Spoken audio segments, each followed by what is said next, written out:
حضرت جابر رضی اللہ تعالیٰ عنہ بیان کرتے ہیں کہ میں نے حضور کی ہمراہی میں دشمنوں سے جہاد کیا۔ میرے پاس پانی کھینچنے والا ایک اونٹ تھا جو کافی تھک چکا تھا۔ آپ نے فرمایا تمہارے اونٹ کو کیا ہوا ہے؟ میں نے عرض کی حضور یہ تھک چکا ہے۔ یہ سن کر آپ میرے اونٹ کے پیچھے کھڑے ہوئے اور اسے ہانکا اور اس کے لیے دعا فرمائی۔ اس واقعہ کے بعد وہ ہمیشہ دوسرے اونٹوں سے آگے رہتا تھا۔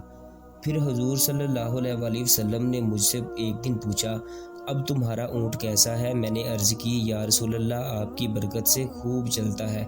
وہ اونٹ حضور صلی اللہ علیہ وآلہ وسلم نے مجھ سے خریدا اور پھر بعد میں قیمت سمیت مجھے کو واپس کر دیا۔ حضرات محترم حضرت انس رضی اللہ تعالیٰ عنہ فرماتے ہیں کہ ایک مرتبہ چوروں یا دشمنوں کے خوف سے اہل مدینہ گھبرا اٹھے۔ حضور صلی اللہ علیہ وآلہ وسلم حضرت ابو طلحہ رضی اللہ تعالیٰ عنہ کے گھوڑے پر سوار ہوئے جو بہت ہی سست رفتار تھا۔ آپ جب حالات کا جائزہ لے کر واپس آئے تو فرمایا ہم نے اس گھوڑے کو دریا پایا، یعنی کشادہ قدم اور برق رفتار۔ پھر وہ گھوڑا ایسا تیز رفتار ہوا کہ کوئی گھوڑا اس کا مقابلہ نہیں کر سکتا تھا۔ ایک روایت یہ ہے کہ اس دن کے بعد کوئی گھوڑا اس گھوڑے سے آگے نہ بڑھ سکا۔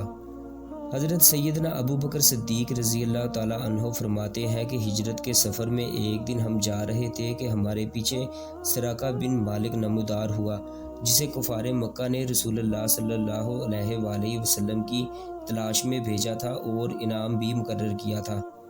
میں نے عرض کی یا رسول اللہ دشمن آ گیا ہے۔ فرمایا غم نہ کرو، اللہ ہمارے ساتھ ہے۔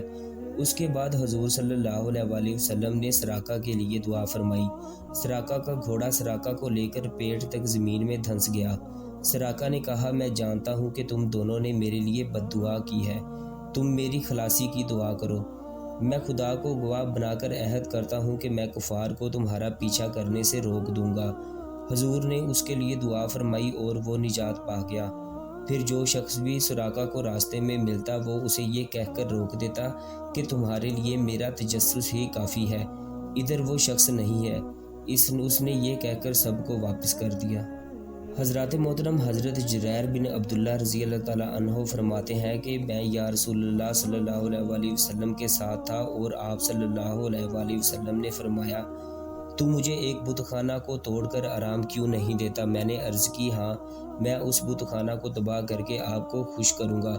اس وقت میری حالت یہ تھی کہ آپ اچھی طرح گھوڑے پر بھی سواری نہیں کر سکتا تھا۔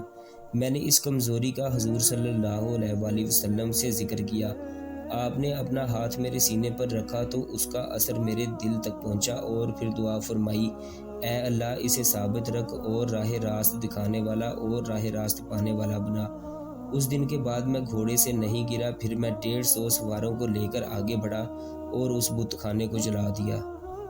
حضرات محترم حاصل تحریر یہ ہے کہ زندگی کا ایک ایک لمحہ اسرار کا بے پایاں سمندر ہے۔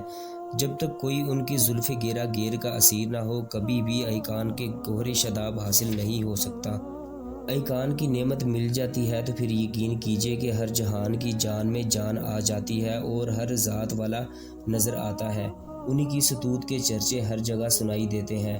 خالق سے لے کر مخلوق تک سب ان کی صفات اور کرامات کا ذکر خیر کر رہے ہوتے ہیں۔ کسی دلیل کی ضرورت محسوس نہیں ہوتی، بس دل کی ہر دھڑکن ان کی عظمت اور رفعت کی ناقابل تردید دلیل بن جاتی ہے۔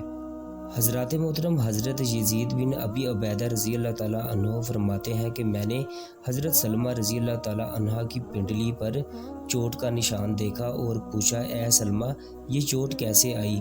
سلمہ نے کہا خیبر کے دن یہ چوٹ آئی تھی۔ لوگوں نے کہا سلمہ مارا گیا ہے۔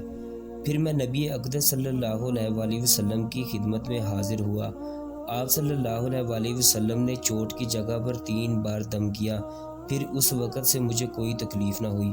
اسی طرح حضرت عبداللہ بن عتیق رضی اللہ تعالیٰ عنہ فرماتے ہیں میں نے ابو رافع کو قتل کیا اور سیڑھیوں سے نیچے گرا۔ ناظرین گرامی یہاں پر آپ کو بتاتا چلوں کہ ابو رافع ایک گستاخ رسول تھا جس کو حضرت عبداللہ بن عتیق جو کہ واقعہ بیان کر رہے ہیں انہوں نے قتل کیا تھا۔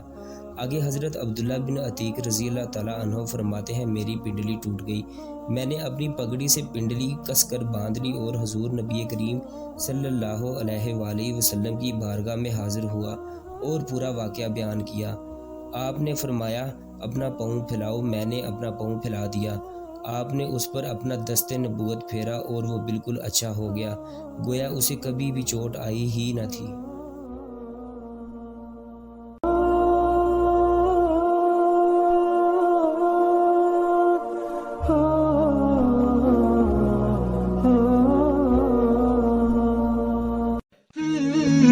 ہمارے چینل کو سبسکرائب کریں اور نئی اپڈیٹس کے لیے گھنٹی کے بٹن کو ضرور دبائیں۔